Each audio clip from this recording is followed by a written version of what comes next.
มีมาทุกขเวทนาดื้อรั้นทุกหยาบเนื้อฉันคือทุกขเวทนาข้อสองความทุกข์เรียกทุกขลักษณะทุกจริงจริงนะหรือทุกขังนั้นแหละนะสภาพไม่คงที่เปลี่ยนไปตลอดเวลาคิดไปคิดมากายารอท่าแต่ทุกข์ข้อสามต่อไปเรียกว่าทุกข์ใน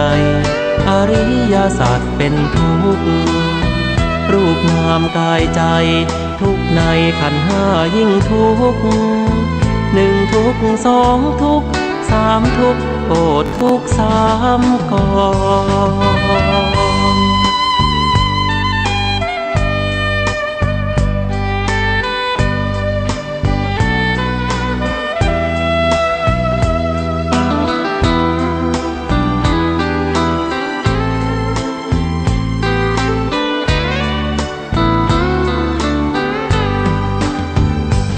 สองความทุกข์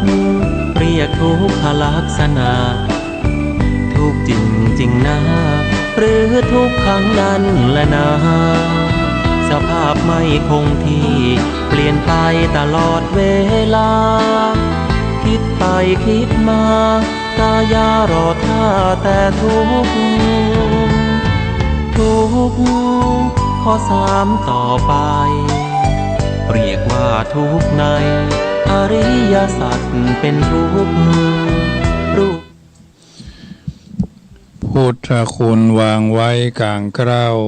เพื่อป้องกันเหล่าภัยลินสิ้นทั้งหลายธรรมคุณทูลวางไว้กลางใจเพื่อช่วยให้หูทั่วถึงชั่วดี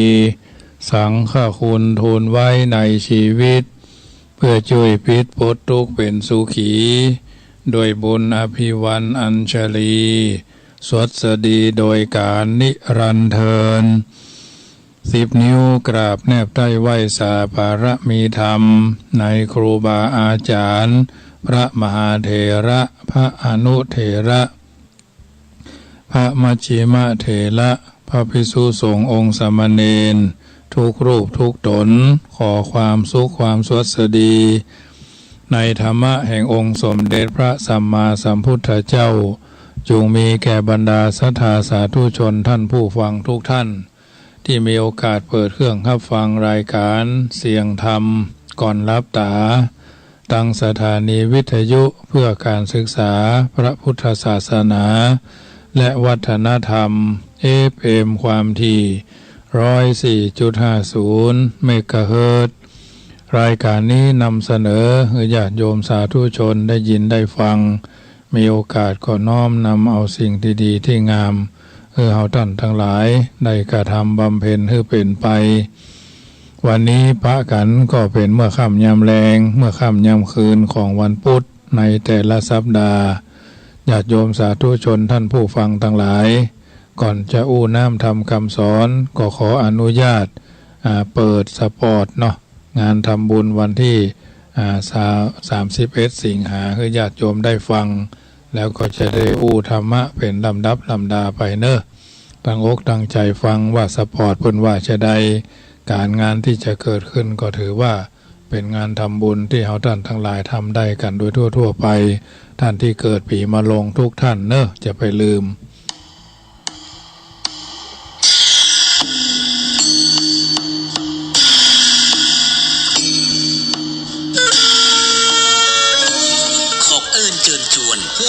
อายุวัฒนมงคล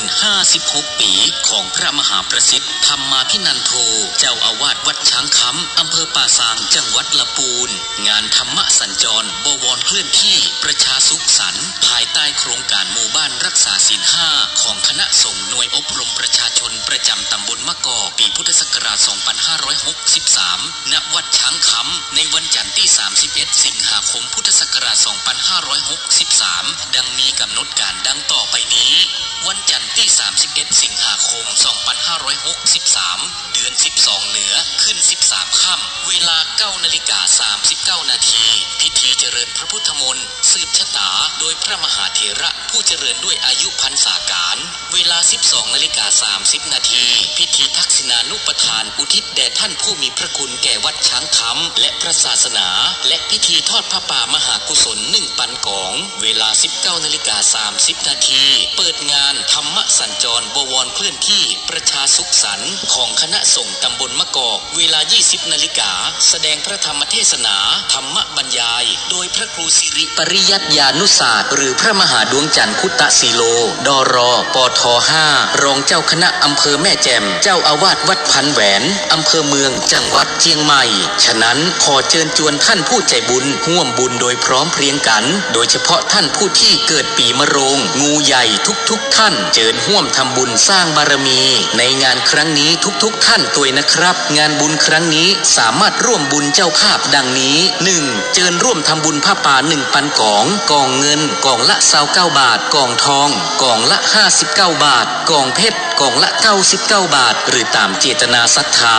2. เจ้าภาพน้ำดื่ม1 ปันขวด 3. เจ้าภาพโรงทานก๋วยเตี๋ยว1 ปันถ้วยหรือเจ้าภาพออกโรงทานตามที่ท่านสมควรโดยพร้อมกันโดยแจ้งความประสงค์ได้ที่พระมหาประสิทธิ์วัดช้างคำ086 187 5325 086 187 5325หรือทำบุญทางธนาคารกรุงไทยสาขาโลตัสป่าซางเลขที่บัญชี798-002-189-4สาธุสาธุสาธุพุทโธธัมโมสังโฆโยแคล้วคลาดพระพุทธเจ้าพระธรรมเจ้าพระสังฆเจ้าย้ายบาทอิติปิโสภัคควาอายุวันโนสุขังปะลังสาธุสาธุสาธุ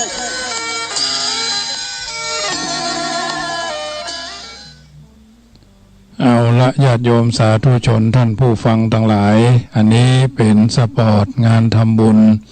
ธรรมสัญจรและก็งานทำบุญอายุวัฒนมงคลปีนี้ก็เป็นปีที่15ที่ได้ทำมาเป็นลำดับน้อมเอิญเจริญพรญาติโยมที่เกิดปีเดียวกันเนาะปีมะโรงมาช่วยกันกินมาช่วยกันทานมาช่วยกันสร้างบารมีทางนี้ทางนั้นเฮาก็50 ปีไปเหมือนกันทุกคนที่อยู่ได้กินได้จะอยู่ไปทำสักเท่าใดเนาะมาเดี๋ยวนี้เฮาก็นับลง51 ถึง 50นับขึ้นเนาะ51 ถึง 100นะโดยประมาณนี่นับลงเฮานับลงมาได้เท่าใดแล้วนับลงมาได้6 ปี56ก็นับลงมาได้6 ปีนะจะนับลงไปแถมเท่าใดก็บ่ต้องไปคิดทำวันนี้คือดีวันพุกมันก็จะดีแล้วก็วันฮือมันก็จะดีไปตามลำดับเพราะฉะนั้นถือว่าทุกคนทุกท่านได้กระทำบำเพ็ญสิ่งที่ดีที่งามที่เหมาะที่ควรโดยเฉพาะสิ่งที่ดีก็คือหมายความว่า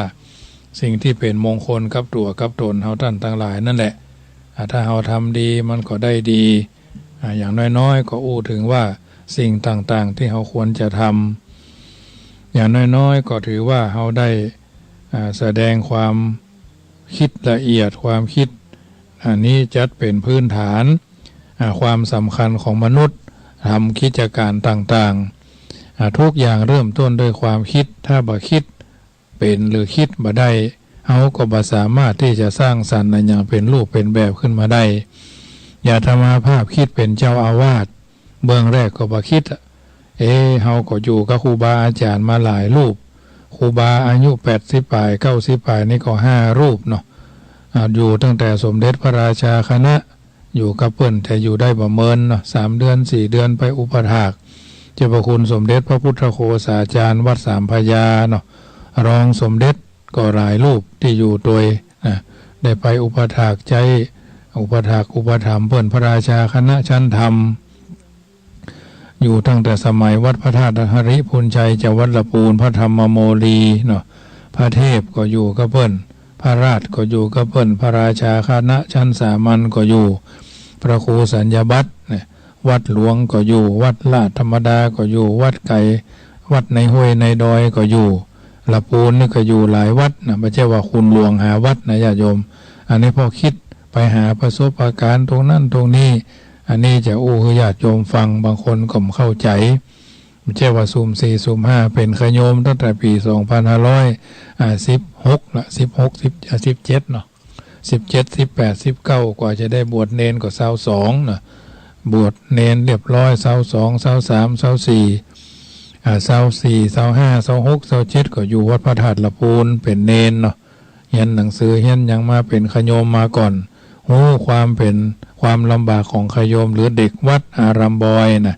ปีน้อยปีนานพอน้อยพอนานที่ได้ฟังนี่ก็คงจะมีบักขี้ตนนะ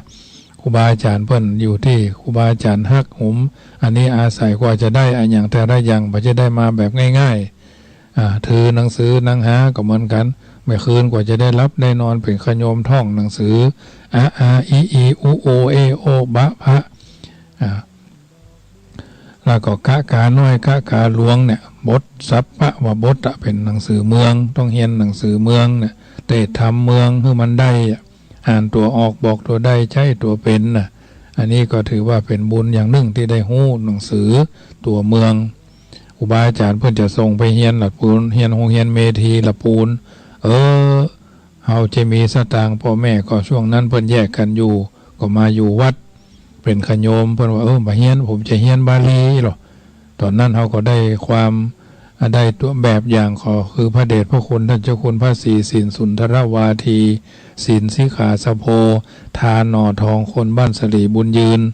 เป็นต้นแบบเพิ่นเป็นมหาปรริญญา7ประโยค2506นะ2505 2506นะท่านมรณภาพ2507ทำงานนักนะเป็นมะเร็งในลำไส้นะก็ถึงแก่มรณภาพอายุ36สมัยนั้นอาตมาภาพก็ยังได้หนังสือเพิ่นหนังสือที่ถืออยู่ในมือเนี่ยเอาอ่านเวลาตุกใจก็ได้อ่านเนาะเพิ่นพิมพ์เมื่อปีวันที่30เมษายน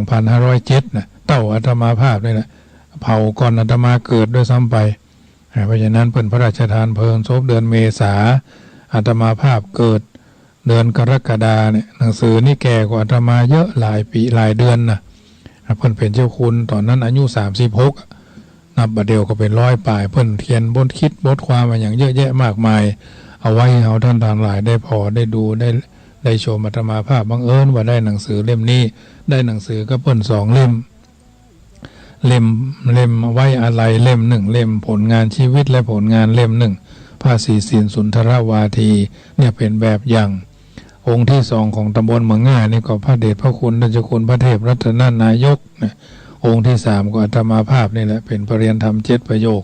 ที่สอบได้ในนามจังหวัดเนอะไม่ได้ไปสอบได้ในกรุงเทพแต่อาตมาภาพยังเฮงละเพิ่นน้อยสอบปรริญญา8ได้ในนามของจังหวัดรูปเดียวในจังหวัดละปูนที่สอบในนามจังหวัดเป็นเจ้าอาวาสวัดน้อยๆนะเมื่อปี2556อันนี้ก็เป็นสิ่งเป็นเกียรติภูมิที่น่าภูมิใจ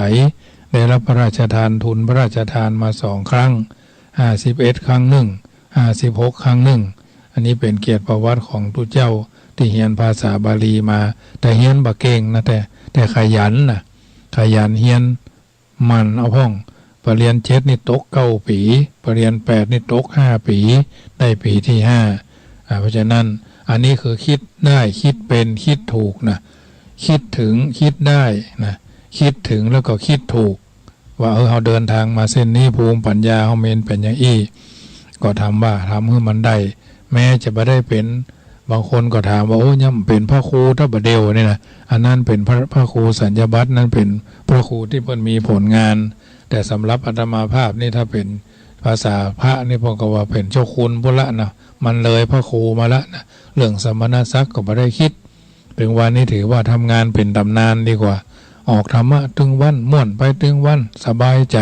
ม่วนใจไปถึงวันอิ่มใจไปถึงวันได้ยินญาติโยมคนนั้นโทรมาโยมปี่คนนั้นโทรมาโยมปี่คนนี้ส่งไลน์ส่งเฟซเข้ามาดีใจ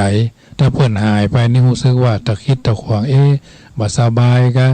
บางทีเขาส่งไปแล้วมาตี 4 ตี 5พอเพื่อนจะตอบมาสบายก็เป็นจะใดพ่อกลัวเขาล้มหายตายจากกันบางทีอาตมาภาพนี่โดยมากก็4 ตี 4 ปลายตี 5 ปลาย ถ้าเลยนั่นแสดงว่ามีลมหายใจแล้วนะ6 โมงป่ายนี่มีแล้วไม่ได้ส่งเข้าไปแล้วแสดงว่าหมดลมแล้วนะถ้า6 โมงป่ายไม่ได้ส่งอย่างเข้าไปนะแสดงว่ามีละนะเพราะฉะนั้นคิดได้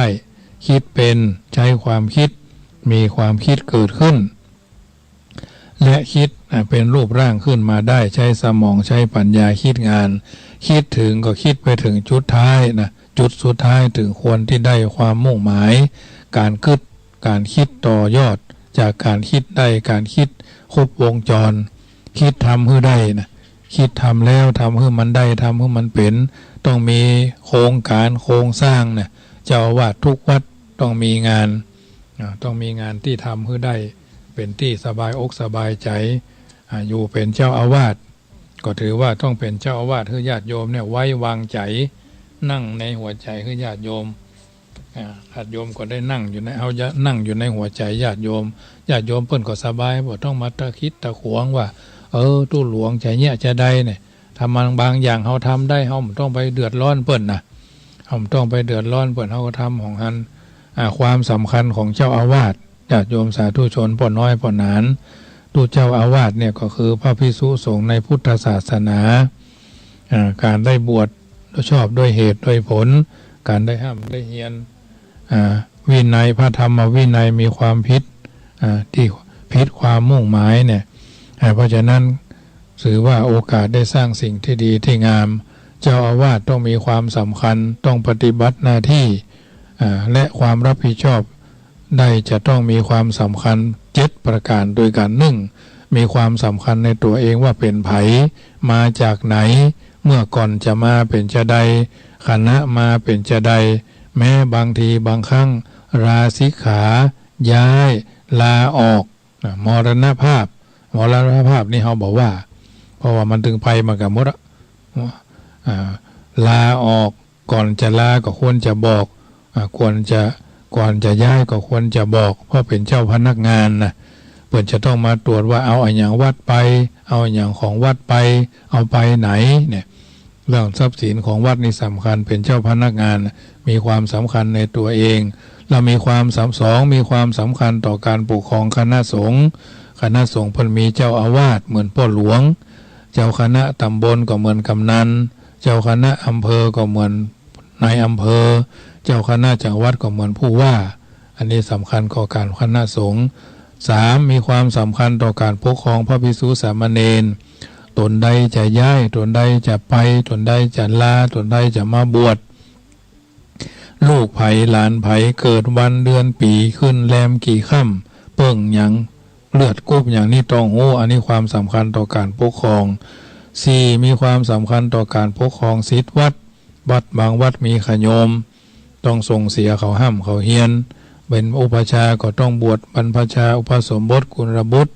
5มีความสำคัญต่อการนำประชาชนให้ละชั่วทำดีทำจิตใจให้ใสเข้าไปนั่งอยู่ในหัวใจศรัทธาญาติโยมให้ได้6มีความสำคัญต่อการปกครองวัด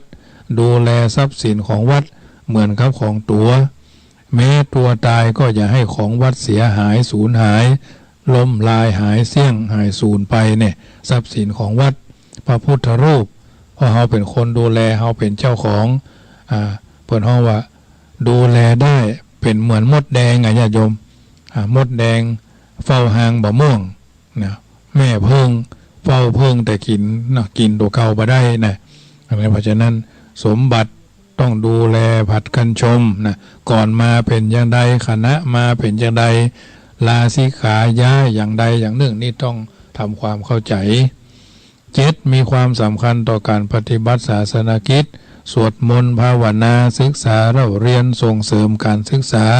สวดมนต์ก็คือมันได้กำปากคือมันติดอยู่ในหนังตามันติดอยู่ในมันสมองและอ่องในหัวสมองเขาเนี่ยจะไปเปิดหนังสืออายเพิ่นอยู่วัน365วันเนี่ยอย่างอยู่พระเนนบางวัดพระภิกษุสงฆ์บางวัดที่เป็นครูบาอาจารย์เจ้าอาวาสนี่เขาบอกว่าพระเนนลูกวัดในโดยมากจะเป็นสิ่งที่ต้องมีความละอายอยู่แล้วอย่าทำตัวให้เขาเลี้ยงง่ายนะจงเตือนตนด้วยตนเองสม่ำเสมองานของเจ้าอาวาสของงานศึกษางานเผยแผ่งานปกครอง งานสาธารณสงเคราะห์นี่เป็นงานสำคัญเจ้าอาวาสมีความสำคัญต่อตนเองที่มีน้ำใจยอมรับพระศาสนาและคณะสงฆ์ทุกประการด้วยดี 2. มีความบริสุทธิ์ในการทำหน้าที่ทำงานเพื่อส่วนรวมทำงานเพื่อพระศาสนาอย่างน้อยบ่ควรจะต่ำกว่า 70% ในฐานะที่ยังเป็นปุถุชนอยู่ 3. มีความเสียสละชอบให้มากกว่าชอบให้มากกว่าชอบรับถึงคราวโง่ต้องโง่เป็นถึงคราวฉลาดต้องฉลาดยิ่งถ้าฉลาดเลื่อยไปเขาจะเบื่อหน่ายและรำคาญถึงคราวเสียเปรียบก็ต้องยอมว่าเง่าก็จังเตอะว่าเซอะก็จังเขาศีลธรรมกรรมฐานในใจบวรไว้ซึ่งอันนั้นคือการเป็นเจ้าอาวาสต้องรับเปิ่นวัดหัวก็ลูกเนี้ยเปิ่นจดหัวลูกคุยจดงอนก็ลูกพยายามต้องไปต่อเปิ่นมาย่ำหัวแม่ตีนก็จะมันเตอะญาติโยมเอ๋ยประการที่ 3สู้ปัญหาทุกเมื่อปัญหามีไว้แก้ไม่ใช่มีไว้กุมบรรดาเจ้าอาวาสใหม่เจ้าอาวาสรักษาการแทนเจ้าอาวาสหรือรักษาการแทนเจ้าอาวาสใหม่ยังบ่ถึง3 ปี5 ปีถ้า10 ปีไปแล้วบอกว่าอันนั้นสบายละรอดพ้นก็ยังบ่แน่ศรัทธาญาติโยมตรวจสอบได้ตลอดเวลาอาตมาภาพนี่ถูกคณะกรรมการวัดวาเพิ่นมาตั้งกรรมการมาตั้งมา3 ยกละสู้กันมา3 ยกเฮาแก้ไขได้เฮาชี้แจงได้หรอกไม่ได้กลัวนะกลัวขี้เหี้ยเข้าตากับรับลูกขวายถึงวันนี้นะอยู่กับเรื่องทั้งหลายตลอดเวลา 4. มีความสุภาพอ่อนโยนเจริญพรอนุโมทนาเป็นส่วนใหญ่โยมพ่อโยมแม่โยมพี่โยมอ้ายโยมน้องโยมเพื่อนนะทั้งหลายเพราะฉะนั้นมีเพื่อนดีเพียงหนึ่งถึงจะน้อยมีเพื่อนดีมีพี่คนเดียวเพียงหนึ่งถึงจะน้อยมีพี่สาวคนดีเพียงหนึ่งถึงจะน้อยมีพี่ชายคนเดียวเพียงหนึ่งถึงจะน้อยนะดีกว่า100น้อยดีกว่าน้ำเค็มเต็มทะเลเกลือเม็ดเดียวมีค่ายิ่งกว่าน้ำเค็มเต็มทะเลเพราะน้ำทะเลมันอยู่ไกลละปูนเชียงใหม่เนาะมีเม็ดเดียวก็พอแล้วมันถึงเค็มปฏิบัติเป็นศูนย์กลางทั้งความได้ทั้งความเสียเพื่อความสามัคคีปฏิบัติเป็นตนเป็นผู้นำทั้งความสดชื่นอบอุ่นและความถูกต้องเหมาะสมทุกประการรวมความแล้วเจ้าอาวาสเป็นได้ทั้งพระเครื่องเป็นได้ทั้งพระบูชาจึงจะสามารถนำพาพุทธบริษัทและพุทธศาสนิกชนทุกตนทุกองค์มีความคิดเหมือนกันหมดทำได้เหมือนกันหมดเพราะฉะนั้นญาติโยมสาธุชนท่านผู้ฟังทั้งหลายเรื่องรายละเอียดของเจ้าอาวาสอาตมาภาพได้เขียนไว้เมื่อสมัยเป็นดูเจ้าใหม่เนาะดูเจ้าใหม่ความสำคัญของเจ้าอาวาสเคยพิมพ์ถวายแก่พระเจ้าประสงค์ที่เพิ่นอบรมเจ้าอาวาสที่วัดปากน้ำความสำคัญของวัดสภาพวัดโดยสถานที่ต้องงดงามต้องสะอาดต้องเรียบร้อยสภาพวัดโดยความเป็นอยู่สงบสงัดสบายปลอดภัยอบอุ่นมีหน้าที่ให้วัดกับบ้านเป็นคู่ทุกคู่สุขกันบ่ทิ้งกันบริหารทรัพย์สินของวัดมีความรู้สึกว่าทรัพย์สินของวัดเป็นของศักดิ์สิทธิ์เป็นของที่มีค่าจักสูญหายกระจัดกระจายบ่ได้ของวัดต้องตกน้ำบ่ไหลต้องตกไฟบ่ไหม้นะเพราะฉะนั้นมีความสำคัญต่อศาสนกิจของวันมาฆบูชาวันวิสาขบูชาอาสาฬหบูชาวันพระการทำบุญหรือการสักการะในวันเหล่านี้ย่อมเป็นทางให้คนเข้าใจความดีเด่นรอดพ้นจากปัญหาเจ้าอาวาสมีหน้าที่จัดทำให้เกิดผลทั้งแก่พระศาสนาทั้งแก่พุทธบริษัทและพุทธศาสนิกชนจนได้มาเป็นการสมควรที่จะนำเอางานจรมาจัดในวันนั้นๆอันนี้จึงนำเสนอให้ญาติโยมสาธุชนได้ยินได้ฟังเมื่อค่ำคืนของวันพุธนี้เพราะฉะนั้นต้องคิดได้ต้องคิดถึงต้องคิดถูกนะคิดดีคิดถูกต้องคิดได้สาระคิดได้ตรงประเด็นไม่ผิดเพี้ยนเฉยไฉไม่ออกนอกรูนอกทางคิดไปถึงจุดสุดท้ายนะหากกึดบ่ได้กึดบ่ดีกึดบ่ถึงกึดบ่ถูกก็จะกึดบ่เป็นกึดบ่จ้างเนี่ยอย่างบ่จ้างก ก็เดียวก็ห้องพ่อหลวงก็เดียวก็ห้องไวยาวัจกรก็เดียวก็ห้องประธานแม่บ้านแสดงว่าไม่มีหัวคิดไม่เป็นต้นคิดไม่เป็นต้นแบบไม่เป็นต้นไม้ไม่เป็นต้นน้ำไม่เป็นต้นทุนนะเพราะฉะนั้นต้องกระตุ้นตัวเองให้ฝึกคิดให้เป็นต้องกระตุ้นตัวเองให้อยากคิดต้องกระตุ้นตัวเองให้ต้องคิดนะกระตุ้นให้ฝึกคิดกระตุ้นให้อยากคิดกระตุ้นให้ต้องคิดเช่นนี้เป็นวิธีการกระตุ้นความคิดเพื่อแก่ตัวเก่าทำคิดทำให้กึดได้กึดเป็นได้รอบคอบเป็นการอบรมบ่มเพาะโดยความคิดอันแยบคายละเอียดอ่อนเข้มแข็งทรงพลังไม่ใช่ทำเหมือนบอกไฟเนาะช็อตดักแซบต้มไปคำเดียวเหรอคือบอกทำเป็นบอกไฟสองจาดเป็นไปเพื่อความไพบูรย์แห่งปัญญามีอุปการะมากแก่มนุษย์ทั้งปวงและการใช้ความคิดละเอียดอ่อนคิดก่อนทำอย่าทำก่อนคิดเหมือนครูบาเจ้าวัดพระพุทธบาทภาว่าคนโง่เอาใจไว้ที่ปาก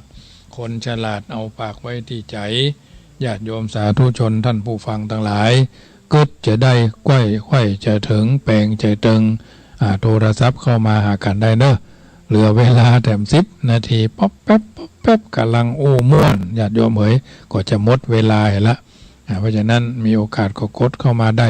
0861875325ได้เนอะญาติโยมสาธุชนท่านผู้ฟังทั้งหลาย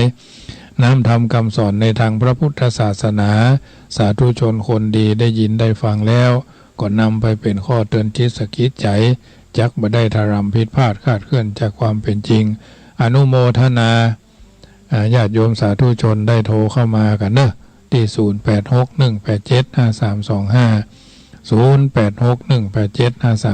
0861875325 กันได้1เสียง1สาย1กำลังใจซึ่งกันและกันวันนี้เป็นวันพุธเนาะแต่ว่าคืนนี้รายการก็เด็กน้อยเนาะญาติโยมสาธุชนได้มีโอกาสได้กระทำบำเพ็ญสิ่งที่ดีที่งามซึ่งกันและกันมาเนาะทางนี้ทางนั้นก็ถือว่าท่านโยมได้ฟังอยู่ทางบ้านก็เป็นกำลังใจอนุโมทนาครับโยมแม่น้อยเนาะเจ้ากับนมัสการเจ้าฟังอยู่เนอะฟังอยู่เนาะเจ้าฟังอยู่ตลอดเจ้าได้ยินเสียงสปอร์ตก็ได้แก่ได้ยินเจ้าค่อยมีคนโทรแล้วมันเป็นยังวะฟังอยู่นะถ้าส่วนมากคุณเนี่ยแต่ว่ามันเป็นวันศีลด้วยเนาะลูกแม่ก็ไปวัดอยู่หรอส่วนมากเพิ่นจะไปวัดไปวาไปอันสวดมนต์ไหว้พระกันมาเดียวนะเป็นกำลังใจให้แม่เนอะเจ้าเป็นกำลังใจให้ท่านตัวนะเจ้าเจริญพร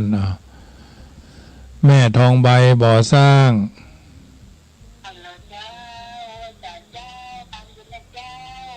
ไปห้องหมอมาแล้วค่ะ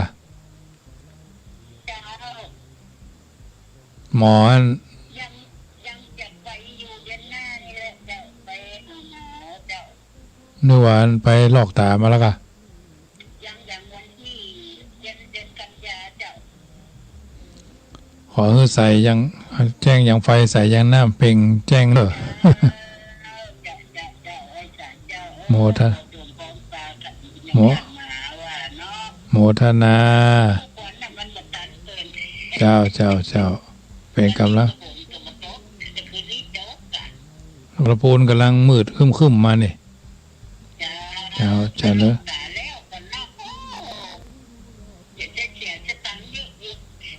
เจ้าเป็นกำลังใจให้เนอะเจ้า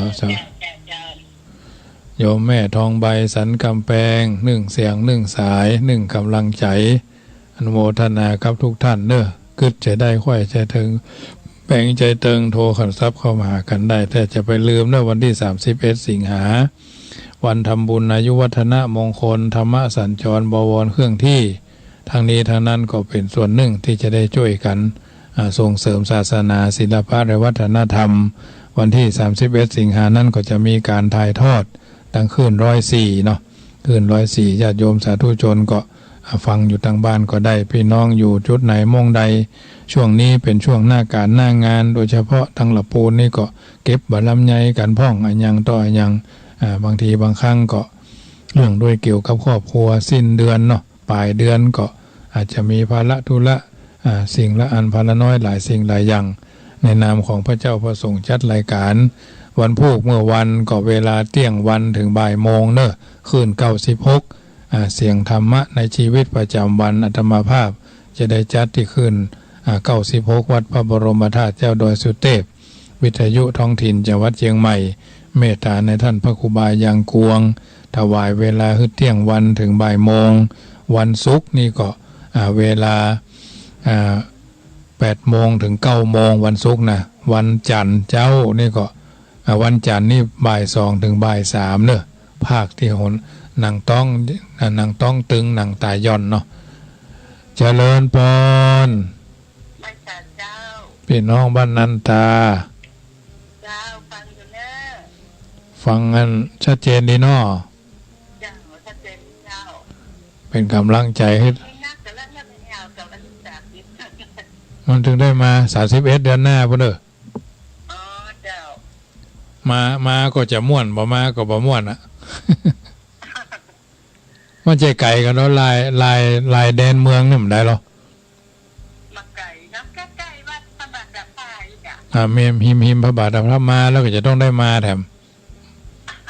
เพราะมันม่วนนี่นะ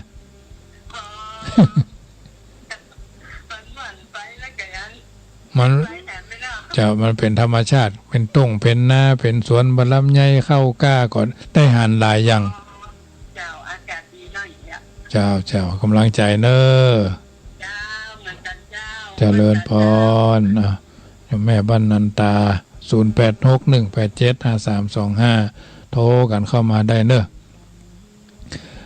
งานธรรมสัญจรนี่คณะสงฆ์ทุกวัดเพิ่นจัดกันอำเภอป่าซางนี่ก็ทุกตำบลคือมีนะบางตำบลเพิ่นได้ประกาศไปแล้วว่าเพิ่นบ่ได้จัดแต่คณะสงฆ์เจริญพรแม่น้อยสันเข้าแคบฟังกันอยู่นอ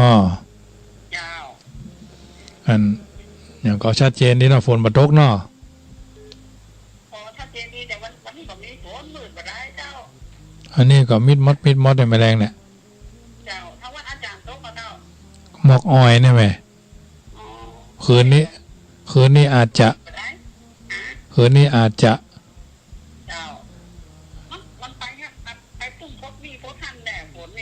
นั่นเนาะให้กำลังใจให้เนอะอนุโมทนาแม่น้อย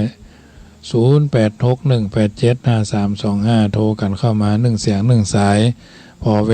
ลาและวันพุธก็เป็นวันพฤหัสบดีภาคเจ้าก็ติดตามฟังที่ไหนที่วันเรดิโอสันกำแพงเรดิโอแล้วก็แม่โจ้เรดิโอ6โมงถึง7โมงละพูนก็ฟังที่101.25 FM ละพูนแล้วก็106.25แล้ววิทยุของอันคนป่าซางนี่2คืน5คืนตอนเจ้าเจริญพรโยมแม่บ้านเกาะหางดง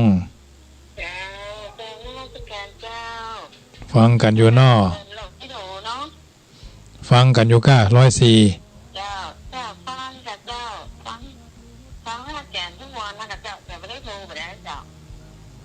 มันโทรบัตันเนาะเจ้าโทรบัตันเวลามันน้อยเนาะเวลามันมีน้อยพอแป๊บก็จะหมด40นาทีนั่นเนาะถ้าขาดจบอ่ะเนี่ยจบแล้วก็มั่งโทรเข้าก็ไม่ได้แล้วเปิดกับข้าวโล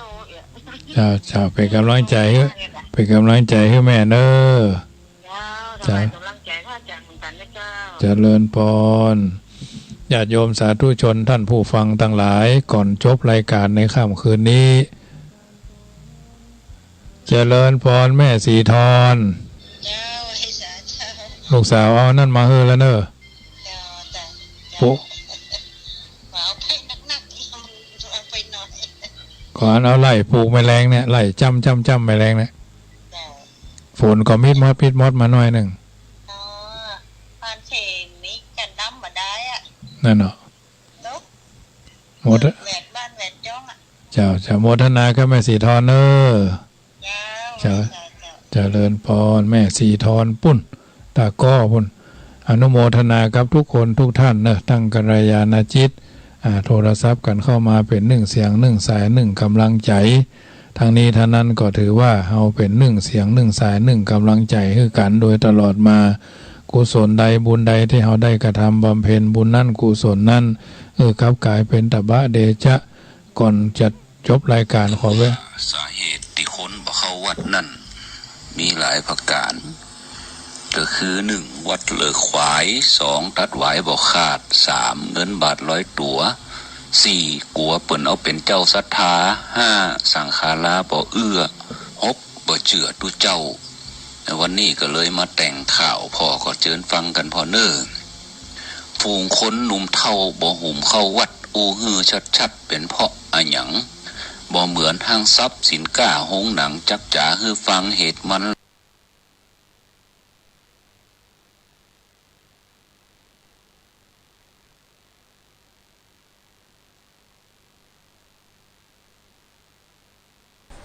สวัสดีค่ะช่วงนี้รับชมข่าวในพระราชสำนักประจำวันพุธที่ 29 กรกฎาคม พุทธศักราช